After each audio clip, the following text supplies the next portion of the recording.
కర్ణాటక స్టైల్లో ఈ విధంగా ఒకసారి రైస్ బాత్ చేసి చూడండి, అద్భుతంగా ఉంటుంది. దానికోసం ముందుగా ప్యాన్ పెట్టుకొని దాంట్లో ఆయిల్ కానీ లేకపోతే నెయ్యి కానీ ఏదైనా మీ ఇష్టం వేసుకొని ఫస్ట్ జీడిపప్పులు వేయించి పక్కన పెట్టుకోండి. తర్వాత అందులో పచ్చిమిర్చి అలాగే ఎర్రగడ్డ ముక్కలు టమాటా ముక్కలు వేసి బాగా ఫ్రై చేయండి. తర్వాత అందులోనే కొద్దిగా కరివేపాకు వేసి ఫ్రై చేసి అలాగే కొత్తిమీర కూడా వేసుకోండి.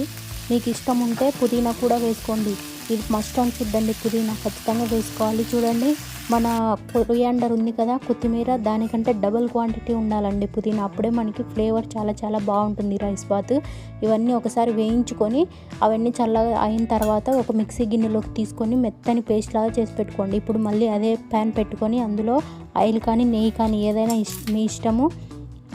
ఫుల్ నెయ్యితో చేసుకుంటే ఇది ఇంకా సూపర్ టేస్టీగా ఉంటుంది. అలాగే ఇందులో హోల్ గరం మసాలా వేసుకోండి. వేసుకున్న తర్వాత కొద్దిగా ఆనియన్స్ వేసుకోండి. ఫ్రై అయిన తర్వాత అల్లం వెల్లుల్లి పేస్ట్ వేయండి. తర్వాత మీకు ఏ వెజిటబుల్స్ ఇష్టం ఉంటే ఆ వెజిటబుల్స్ వేసుకోండి. నేను ఇక్కడ రాడిష్, ముల్లంగి అంటాం కదా, అది కూడా వేస్తున్నాను. చూడండి, ఇక్కడ నేను బీన్స్ అలాగే బఠానీలు ఇవి వచ్చేసి ఫ్రోజన్ వేస్తున్నాను. మీ దగ్గర ఫ్రెష్గా ఉంటే వేసుకోండి. ఆలోపు చూడండి, మనము ఇందాక ఉడికించి పెట్టుకున్నాం కదా కొత్తిమీర పుదీనా, అవన్నీ ఇలా పేస్ట్ చేసుకోవాలి. వాటర్ వేయద్దండి, వాటర్ వేయకుండా పెరుగు వేసుకోండి. నేనైతే డైరెక్ట్ పెరుగు వేసి మిక్సీ పట్టుకున్నాను. ఇప్పుడు ఆ పేస్ట్ తీసుకొచ్చి ఇందులో వేస్తున్నాను. ఇప్పుడు ఇదంతా ఒకసారి బాగా కలపండి. అంతా ముక్కలకి అంతా ఈ పెరుగు మిశ్రమం అనేది బాగా కలిసిపోవాలండి. ఇప్పుడు ఇందులో కారము, ఉప్పు అలాగే కొద్దిగా పసుపు, ధనియాల పొడి, గరం మసాలా వేసుకోండి. చూడండి, కారము చూసి వేసుకోండి, ఎందుకంటే పచ్చిమిరపకాయలు ఎక్కువ వేస్తాం కాబట్టి చూసి వేసుకోండి. ఇప్పుడు వీటన్నింటినీ ఒకసారి బాగా కలపండి. ఇప్పుడు ఇందులోనే కొద్దిగా ఉప్పు వేసుకోండి. ఈ ఉప్పు అనేది డైరెక్ట్ రైస్ సరిపోయేటట్లు వేసుకోండి.